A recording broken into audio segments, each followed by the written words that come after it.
Hello again, my friends, and I'm here on this occasion to go over the second part of Dan Willis's article, Analysis of Information Provided by Elena Denon, in which he proposes to demonstrate that she uniquely has strong evidence that her narrative or her story is true, and even though it's an extraordinary tale. So it's a set of extraordinary allegations. So before the previous time that we talked about this, I went into some of the um, evidence of other nature, but this time I'm going to talk about people who corroborate Elena and how they themselves are corroborated or the evidence for their stories as well. Previously, I talked about the attestations given by Dan Willis and Dr. Michael Sala, who both support Elena and believe her stories. So let's talk about some other people here that Dan lists as supporting Elena. And and so I'm going to share my screen,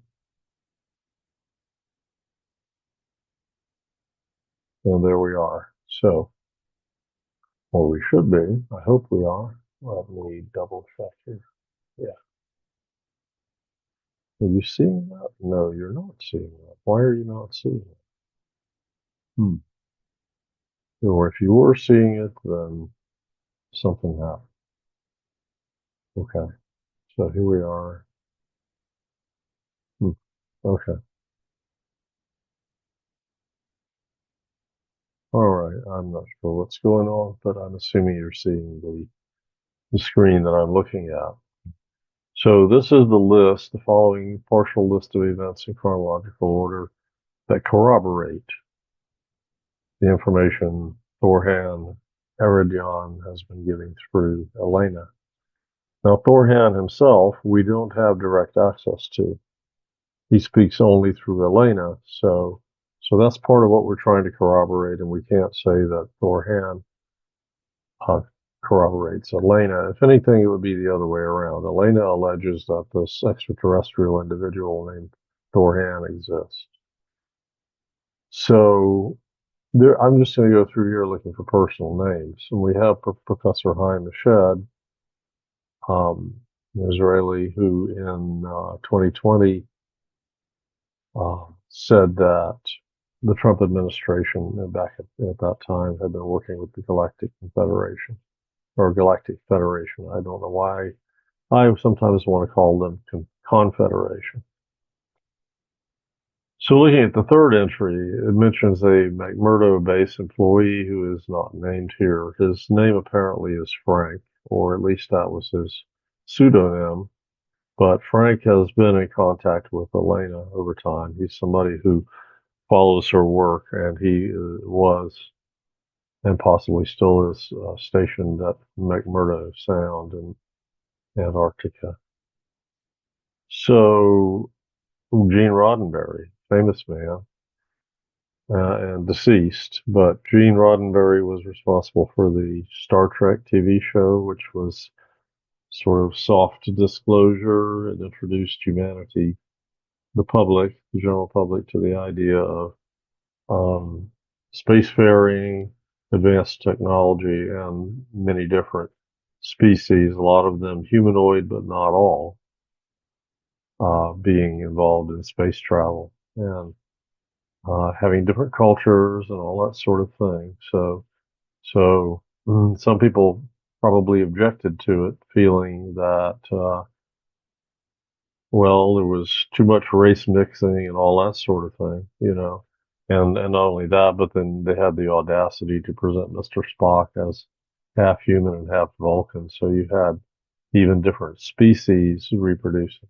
But in fact, this does happen on a galactic scale, according to Elena's intel. It's relatively rare, but it does happen. Um, And as far as race goes, the racial differences within a species are generally seem to be considered as relatively,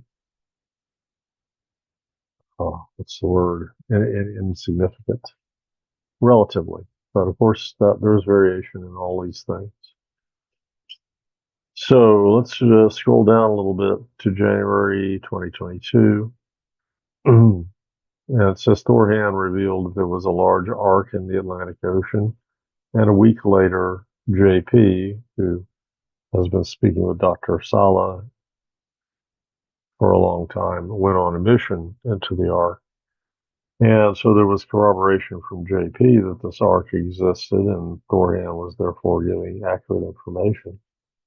But also, the future forecasting group of remote viewers were tasked with viewing this arc, and they succeeded in doing so. And this was a blind remote viewing. They didn't know what they'd be looking at, but they saw pretty much the same thing JP reported.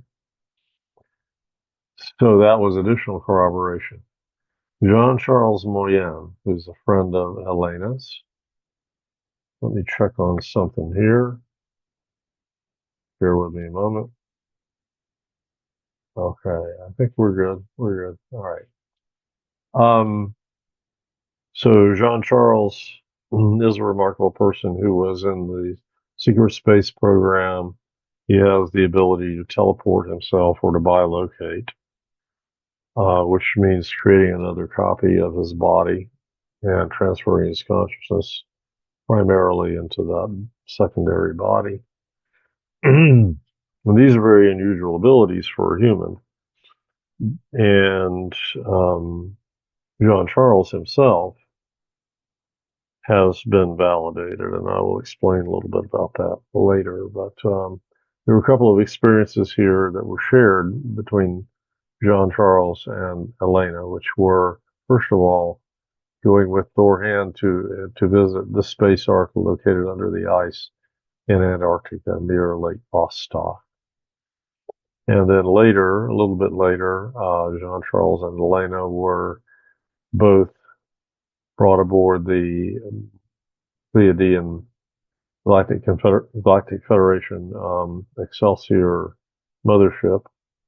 And even though they went into separate areas and had different experiences to an extent, their accounts regarding the shared parts of their experience were very consistent. Then we have this interesting character who's Thorhan's brother, Jenhan Eridil. And how does he corroborate? Well, he could be a fictional character, right?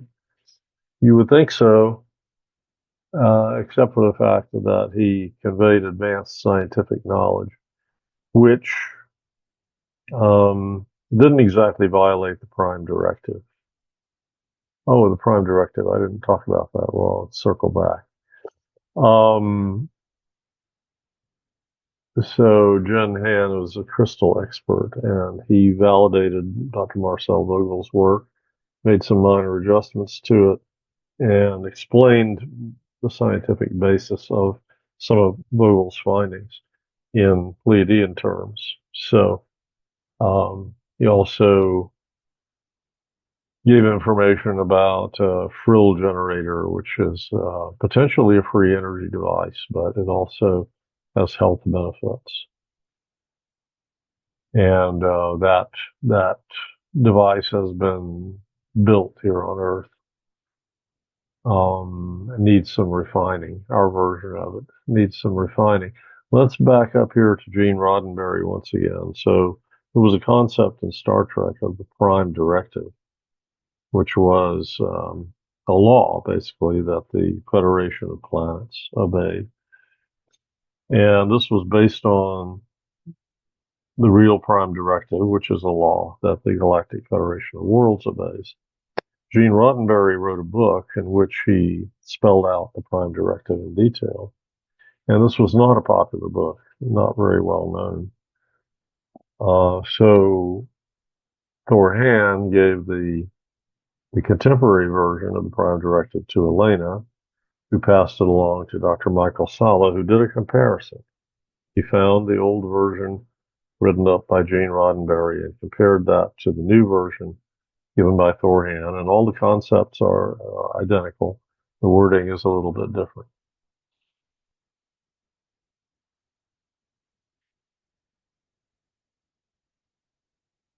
The ISS personnel and the ISS camera feed. Yeah, well, they saw an intergalactic Confederation fleet flying near Earth, and you can find videos of that on YouTube. Although they didn't name it as such, they said, "Well, these are mysterious lights that we saw."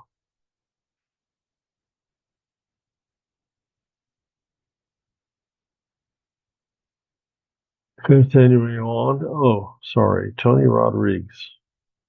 Tony Rodriguez is a person who was in the secret space program, and he reported on a logo or a designator symbol that he saw at one point.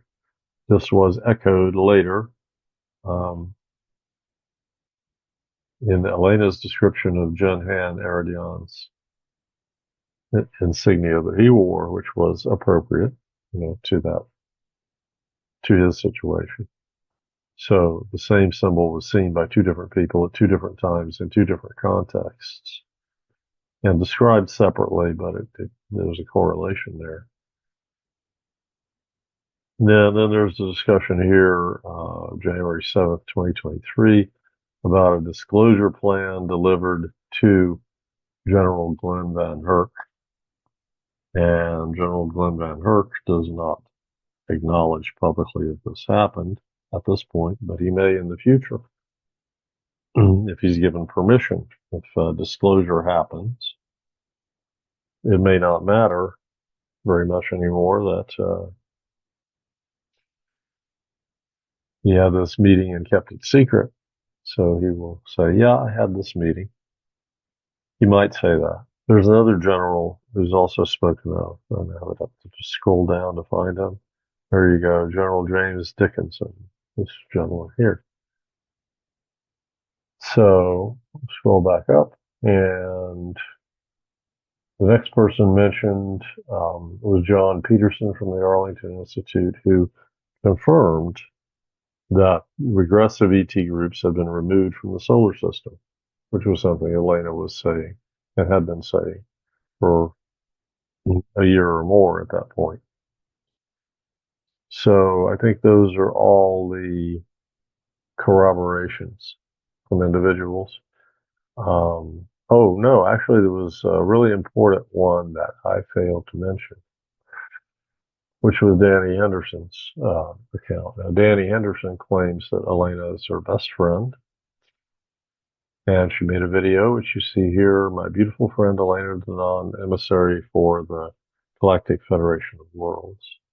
And she emphasizes here that Elena very courageously stepped forward to help educate the masses.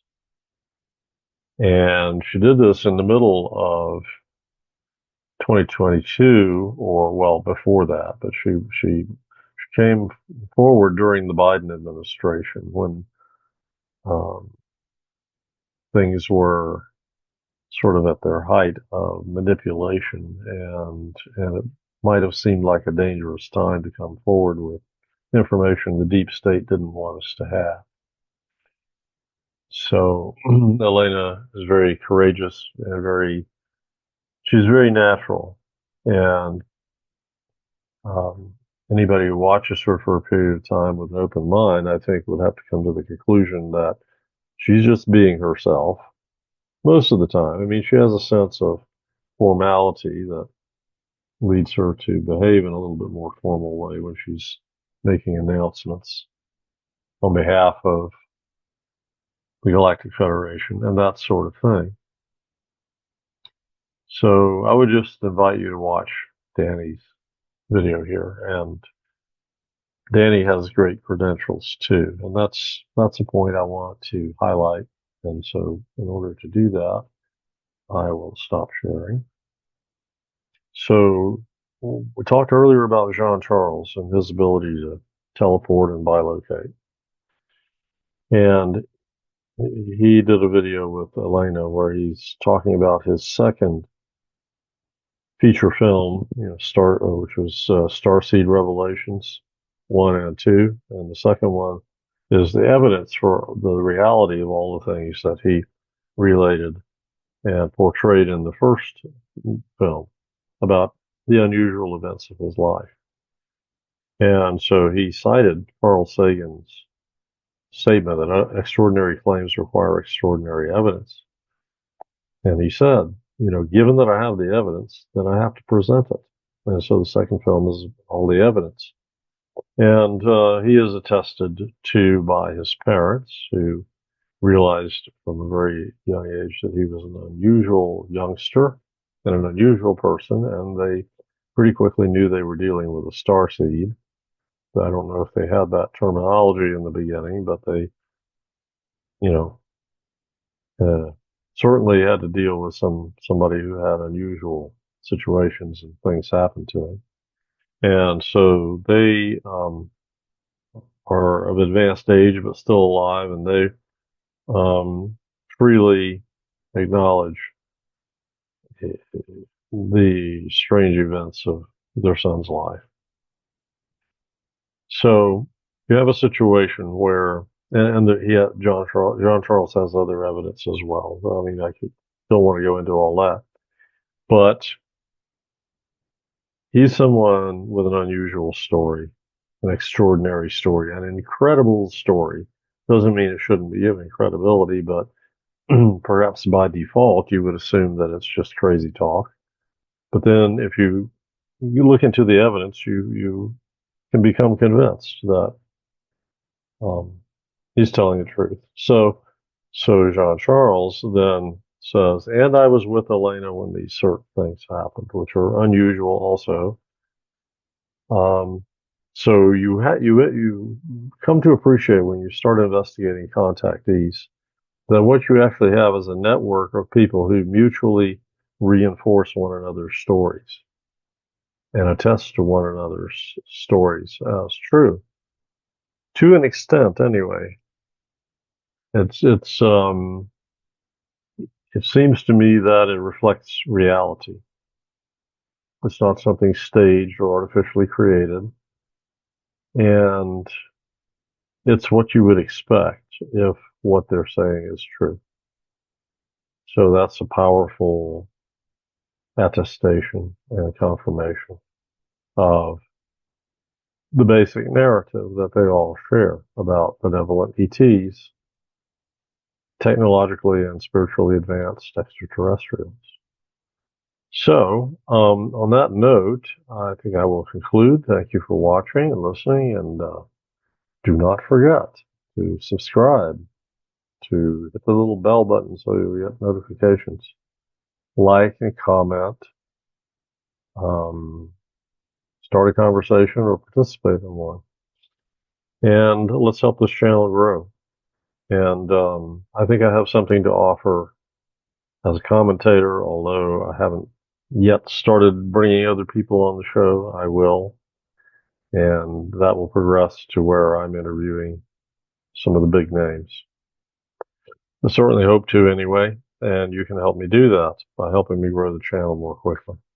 So, in the meantime, I wish you a happy day. It's January 1st, 2025, right now where I am speaking from, and we have a beautiful year ahead of us. So, I will see you later, friends. Bye for now.